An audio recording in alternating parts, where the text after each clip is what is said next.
July 14th, 1941, near Orsha, on the Eastern Front. The forest is silent, unnervingly so. A company of German infantry pushes forward through the morning mist, their boots sinking into soft Belarusian soil. Most of them believe the Soviet line has already collapsed. The campaign has been going almost too easily. Then, without warning, a strange, rising howl cuts through the trees. At first, the Germans freeze. It's not artillery, not any sound they ever heard. The whistle becomes a scream, growing louder and more violent by the second. Veterans would later describe it as the sky being torn open. Suddenly, the horizon flashes white. Soviet BM-13 Katyusha rocket launchers, hidden in the woods, unleashed their first salvo of the war. 16 rockets leap from Iraq in less than 10 seconds, leaving behind trails of smoke that twist like angry serpents. The Germans stare upward, stunned, as the entire forest canopy seems to catch fire. Then the rockets hit. The impact isn't a single explosion, but a rolling wave, each blast hammering the earth like a giant's fist. Dirt, trees, and entire trenches erupt into the air.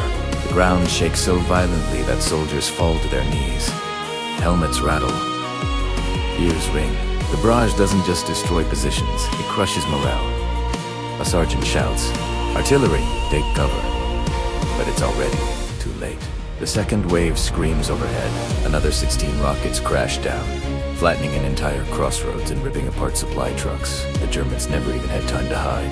The psychological terror spreads faster than the shrapnel. Men who had marched confidently minutes earlier now scramble into shell holes, shouting over the deafening roar, unsure where the attack is even coming from. To the Germans, this weapon seems supernatural. A thunderstorm of fire arriving all at once.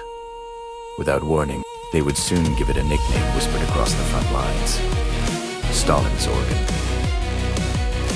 The Soviets fire a third salvo, and then, just as suddenly as it began, the launchers are gone, driven away on their truck-mounted chassis before German aircraft can find them. Only smoking craters and shattered trees remain. A young German private, shaking, mutters, "If they have many of these, we're finished." His captain doesn't answer. He's seen the devastation, and he knows the truth. The Katyusha isn't just a weapon, it's a message. The Soviet Union may be wounded, but it is far from defeated. As the smoke slowly drifts across the battlefield, one thing becomes clear to the German troops who survived the barrage. This invasion will not be the quick victory they expected. From this day forward, whenever they hear that distant rising scream, they will feel the same fear, because they now understand what follows: a storm of fire.